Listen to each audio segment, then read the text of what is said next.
Chapter 8 Cafe Pernambuco. Gale spoke to the waiter.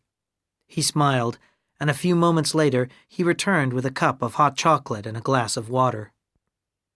I watched Gale for half an hour, drinking my coffee slowly. Nobody joined her. I asked the waiter for some orange juice. Too much coffee is bad for me, and I went on watching.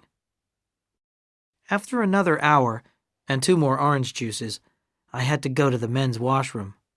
When I came back, Gale was paying the waiter. She was about to leave. Had someone come in and spoken to her, or had she got tired of waiting? I made a quick decision. As Gale was standing up, I walked across the room as if I had just come in through the door. I walked up behind Gale and said in a quiet voice, "Excuse me, Miss Lane. May I speak to you?" Gale looked very frightened, and she held on to the chair. Then she sat down. I pulled out another chair. I sat down and looked at Gale. Her hands were white, and they were shaking. "So it was you," she whispered. "You!" "What was me?" I asked. "It was you who sent the message," Gale whispered. "Well, I'm here. What do you want?" "Miss Lane, believe me, I didn't send you a message. I'm here by chance," I said, looking into those beautiful green eyes. "You're not who you say you are," she said. "You arrived at the studios on the day of Josie's accident. But I've seen you before. I know that." "You're right, Miss Lane," I replied. "We have met before. In the street outside the Purple Palace in L.A. It was the night when Mike Devine crashed his car into mine. The night I took him home." Gale smiled for the first time. "So that's who you are," she said quickly. "You helped me then and—" She stopped speaking. "And I'll help you now," I said, finishing her sentence. "I'm working for the studio, and they've told me to do everything I can to help you. So here I am." "What can I do?" Gale smiled again. Then she looked sad. "There's nothing you can do. There's nothing anyone can do." "Tell me your problem," I said. "What about the message you mentioned? What was the message?" Gale opened her handbag, pulled out an envelope, and gave it to me. Inside it was a piece of Alvear Palace Hotel notepaper. I read the message.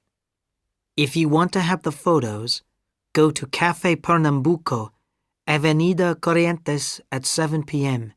Sit at a table by the window." I put the note back into the envelope. "What photos are those, Miss Lane?" I asked quietly. "And what is so important about those photos? What makes you come to a cafe you don't know to meet a person you don't know?" Gale looked down at the table. She started. "I can't tell you," she said. "You wouldn't believe me, Mr. Samuel." "Tell me," I said, with what I hoped was a friendly smile. Gale took a deep breath. "You must keep this to yourself. Don't tell anyone," she began. "I'm being blackmailed. Years ago, when I was much younger, when I was just starting to act, I was friends with a man. You need friends when you're a young actress. This man helped me to meet people who worked in the movies. It was all quite innocent. We were just friends.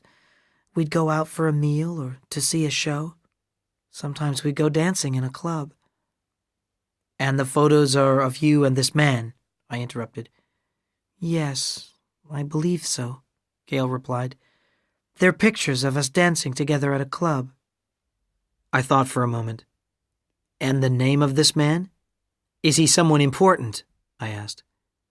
Gale laughed. "Important? No.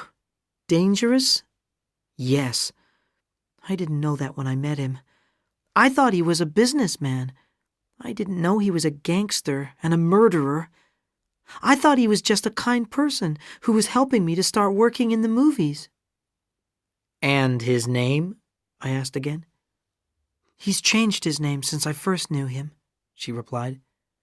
"Vincenzo Calabresi was his name then. Vincent Caleb is what he calls himself now. And now he'll kill anyone who doesn't do what he tells them. He's a madman, Mr. Samuel." This was very bad news.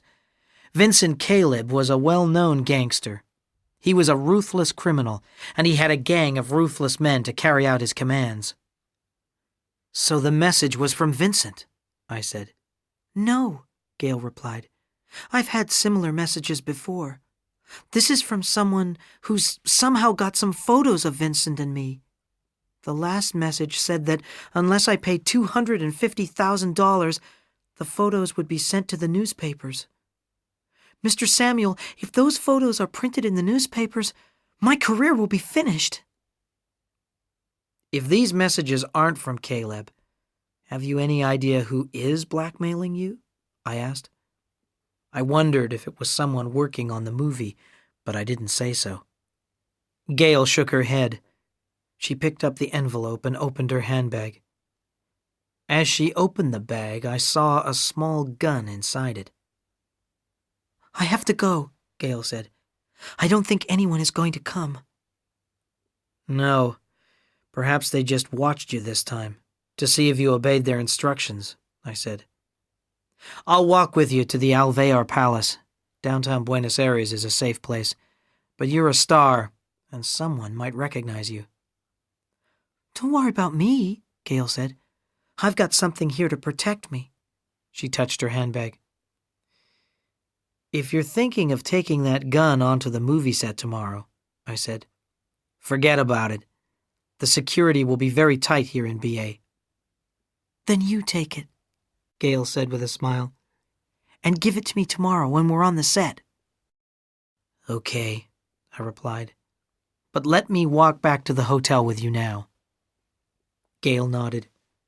I paid the waiter for my coffee and orange juice. Then we walked out into the evening air. It was quite a long walk back to Gail's hotel. We didn't talk a lot, but it was a peaceful, friendly time which both of us enjoyed. Outside the hotel, I said goodbye. I put Gail's gun into my pocket, and I called for a cab to take me back to the Bizanti Palace. As the cab drove through the busy streets, I was a happy man.